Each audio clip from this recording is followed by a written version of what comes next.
Bonsoir et bienvenue au club des explorateurs de l'imaginaire ludique. Marre des jeux de fantasy, de science-fiction ou d'horreur tentaculaire? Ça tombe bien, le jeu qui nous intéresse aujourd'hui vous propose de vous prendre pour James Bond, Jason Bourne, Jack Ryan ou George Smiley. White Lies est donc un jeu de rôle d'espionnage créé par Bill Logan et basé sur le système Swords and Wizardry. Paru en anglais à la fin de l'année 2015, le jeu a été traduit en français par Le Grumpf et cette VF est disponible depuis mars 2016 dans sa collection Chibi.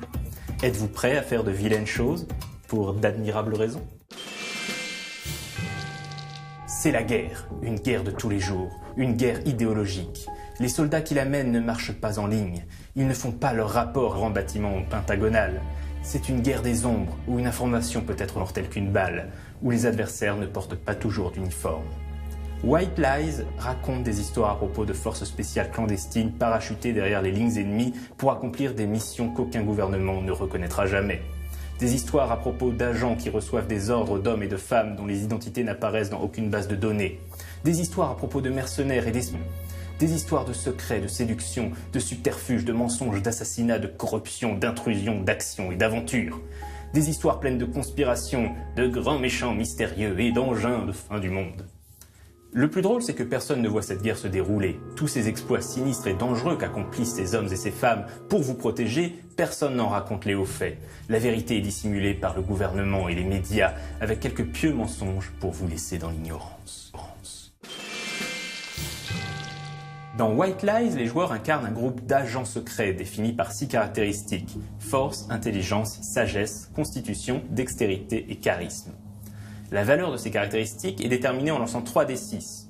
Selon les scores obtenus dans certaines caractéristiques, l'agent pourra appartenir à l'une des 5 classes que sont voleur, effaceur, imitateur, veilleur et transporteur. Par exemple, un voleur doit posséder un score de dextérité minimum de 9.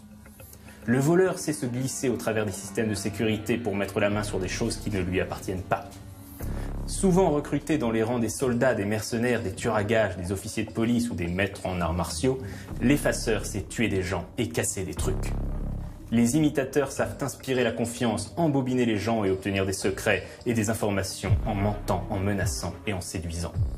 Les veilleurs savent trouver des indices, résoudre des énigmes, interroger les gens, déceler les mensonges et utiliser tous les avantages de la technologie.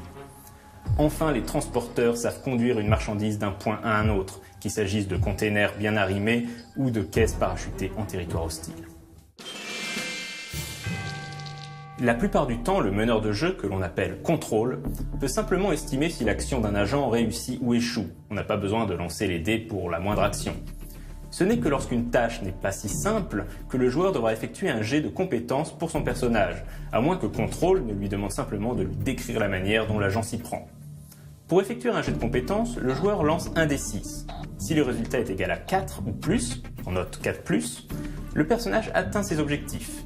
Control peut changer cette base en fonction des circonstances, même au-delà de 6+ pour les actions les plus épiques.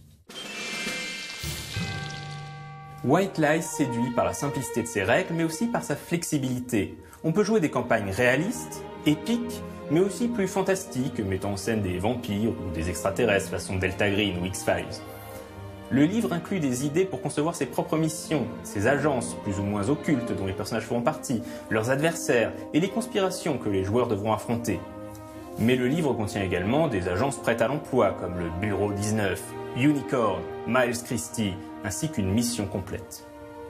Bref, c'est un excellent jeu d'espionnage, qui plus est en un seul volume de 410 pages au format poche, agrémenté de belles illustrations du Grumpf. Comme pour les autres jeux des éditions Chibi, le jeu est disponible au format numérique ou en impression à la demande. Quant à moi, je vous dis à dans 2 semaines, et d'ici là, jouez bien!